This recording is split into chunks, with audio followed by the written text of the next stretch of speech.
बिस्मिल्लाहिर्रहमानिर्रहीम। अस्सलाम वालेकुम दोस्तों। कुछ दिन पहले मुझे एक शहर जाना हुआ।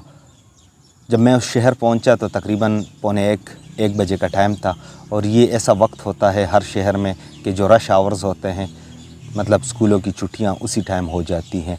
तो इस वजह से मुझे शहर के दूसरे साइड पे जाना था, वहाँ एक ऑफ़िस पहुंचना था।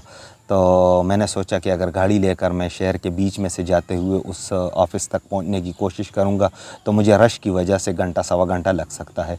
इसलिए गाड़ी को एक पार्किंग में छोड़ दी और बाइक राइडर्स जो होते हैं उनमें से किसी एक राइडर के साथ मैं बैठ गया। अच्छा, राइडर के साथ बैठ गया तो वो राइडर के साथ जाते हुए उसने गाड़ी घंटाघर के साइड पे मोड़ दी। तो मैंने उसे कहा, भाई क्या हो गया है? इसी रश की वजह से मतलब मैं अपनी गाड़ी छोड़कर आपके साथ बैठ गया हूँ, आप भी शहर के बीच में से घुस गए हैं, तो कहीं ऐसा ना हो कि मतलब आप ही फंसा दो।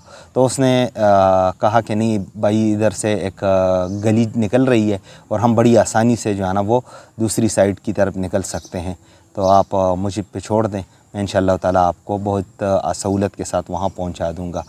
तो हम वहाँ पहुँचे तो वाकई मुझे बड़ी सहूलत के साथ उन्होंने मतलूबा मुकाम पे पहुँचा दिया। फिर मैंने उसे बताया कि देखिए मुझे सिर्फ यहाँ पर कुछ डॉक्यूमेंट सबमिट करवाने हैं, आप अच्छे बंदे लगे हैं तो, और आपने बड़े तरीके से बाइक भी चला दी। क्योंकि शहरों में आपको पता है कि जिस तरह के बाइक राइडर्स होते हैं तो वो भी मतलब जिस तरह वो बस उस बहस में नहीं पड़ते हैं। काम की बात बता देता हूँ। तो खैर मैं वहाँ ऑफ़िस में गया, मुझे 10-15 मिनट लगे, बाहर निकला, वही राइडर इंतज़ार कर रहा था, उसी के साथ बैठ के मैं वापस आ रहा था। तो रास्ते में उसने मुझसे पूछा कि आप करते क्या हैं? बातें तो हो जाती है राइडर्स के साथ। तो मैंने उसे कहा कि ये लाला तुम्हारा हकीम है। तो उसने मतलब बाइक साइड पे करके थोड़ी सी स्लो कर दी, रोक दी, और फिर ऐसे मुड़ के ना बड़े गौर से मुझे देखा। खैर फिर रवाना हो गए। तो पता नहीं उसके दिल में क्या बात आई, लेकिन वो चलते चलते उसने मुझे बताया कि हकीम साहब एक बात पूछूं। मैंने कहा जी पूछें। तो उसने कहा कि हकीम साहब, जिस तरह भी मेरी एज निकल रही है और वो तकरीबन पहुंच गई है 52 तक, तो इस एज में आके बहुत सारे जिस्म में कमज़ोरियाँ पैदा हो जाती है, वीकनेसेस आ जाते हैं, और ख़ासकर जो ज़ाती मामला है तो उसी में अज़दवाजी वाली जो मामलात हैं तो उसमें मुझे मतलब वक्त ख़ास की कमी का जो है ना वो बहुत बड़ी एक इश्यूज़ का सामना है। तो और एक प्रॉब्लम मुझे आ रही है, इसके बारे में आप कुछ बताएं। तो मैंने उसे मुख्तसरन बताया। मैंने कहा देख के बात सुने, ना तो आप पेशेंट हैं ना आप मेरे पास आए हैं, बस राह चलते हुए बात हो रही है। तो मैं आपको सिर्फ मुख्तसरन बता दूं कि जो आपने इसके बारे में सुना है या इंटरनेट पे देखा है उन सारी बातों को एक साइड पे रख दे। ये जो आपकी एज है कि आपकी 50 से अबव अभी एज जा रही है, तो इसका मतलब ये है कि आप पे मईशत की ज़िम्मेदारी है, आप पे मुआशरत की ज़िम्मेदारी है, आप पे घर की ज़िम्मेदारी है। आपकी उम्र जो है ना वो एक स्टेज पर पहुंच गई है। इसके अलावा आपने ज़िंदगी में बहुत से हालात वाक़यात देखे हैं, और सबसे बढ़कर आपके बच्चे जवान हैं।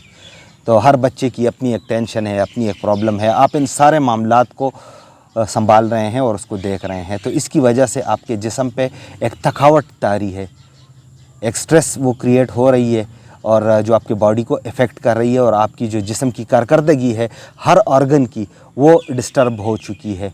तो इस वजह से आप सिर्फ इस एक मामले को लेकर बैठ गए हैं। हालांकि आपके हाजमे का निज़ाम डिस्टर्ब, आपका दिमाग और आसाब का निज़ाम डिस्टर्ब, आपके जिस्म के मसल्स में थकावट, तो बहुत सारी ऐसी चीज़ें हैं। आखिरकार इस तक आ जाएं कि इसमें भी मतलब आपको मतलब या सख्ती या मतलब दौरानिए की कमी का सामना है। तो इस वजह से आप ऐसा करें कि आप ख़ुद को रिलैक्स रखें।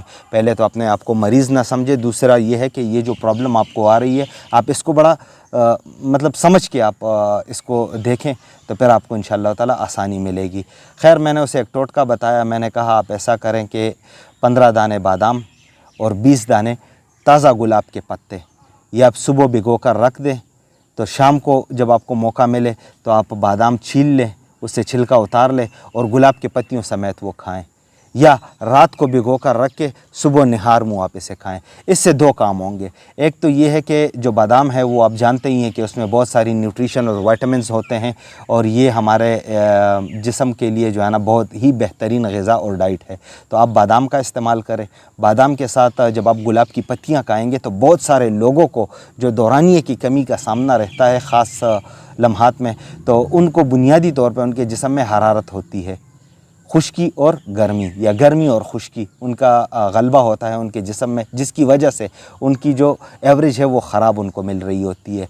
तो मैंने उसे बताया कि जब आप बादाम और गुलाब की पत्तियां मिक्स करके खाएंगे, चबा कर खाएंगे, तो अगर आपके जिस्म में हरारत है तो वो भी बैलेंस होगी और मैनेज रहेगी। और अगर किसी किस्म की भी ग़िज़ाइयत की कमी है या न्यूट्रिशंस या विटामिन्स की कमी है तो वो बादाम उसको पूरा करेगी। आप इस टोटके का इस्तेमाल कर लें। हाँ, अगर इसके बावजूद भी आपको फ़ायदा ना हुआ तो फिर आप किसी अच्छे काबिल मुआलिज के पास जाएं, उनसे आप थोड़ी सी मेडिसिन लें या उनसे ट्रीटमेंट करवाएं। इंशाअल्लाह ताला आपकी ये प्रॉब्लम हल हो जाएगी। लेकिन मुआलिज का काबिल एतमाद और काबिल होना लाजमी है।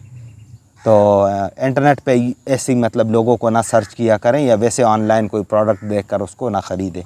तो दोस्तों मेरी उनसे ये बात हुई, फिर उसने मुझे अपनी जगह पर ड्रॉप किया जहाँ पर गाड़ी थी और फिर मैं वहाँ से निकल आया। तो ये एक छोटा सा वाक़या है। मैंने शहर का नाम भी खुफिया रखा ताकि, क्योंकि फिर भी बहरहाल किसी एक बंदे की कहानी आपसे डिस्कस करनी थी, तो मैंने सोचा कि मतलब थोड़ा सा उनकी प्राइवेसी का लिहाज रखूं।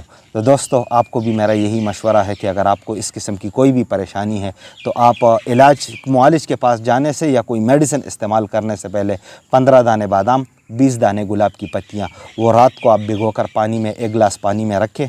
उसके बाद आप सुबह बादाम को छील लें, वो बादाम खाएं, साथ में गुलाब की पत्तियां चबा कर खाएँ। ताज़ा फ्रेश गुलाब होनी चाहिए और इंशाअल्लाह ताला उम्मीद है कि आपके को भी अगर कुछ इस किस्म की कमज़ोरी है तो वो ठीक हो जाएगी। और अगर फिर भी आपकी प्रॉब्लम रही तो आप बराए मेहरबानी किसी अच्छे काबिल मुआलिज से रब्ता कर सकते हैं। इस सिलसिले में आप मुझसे भी रब्ता कर सकते हैं। आप मेरे इस चैनल को विज़िट करें और इस वीडियो से पहले मेरे कुछ वीडियोज़ आप सर्च कर लें तो बहुत सारी वीडियोज़ में मेरा कॉन्टैक्ट नंबर आप लोगों को मिल जाएगा। मुझे दीजिएगा इजाज़त। उम्मीद करता हूँ ये वीडियो आपको अच्छी लगी होगी। फ़ी अमानिल्लाह, अल्लाह हाफ़िज़।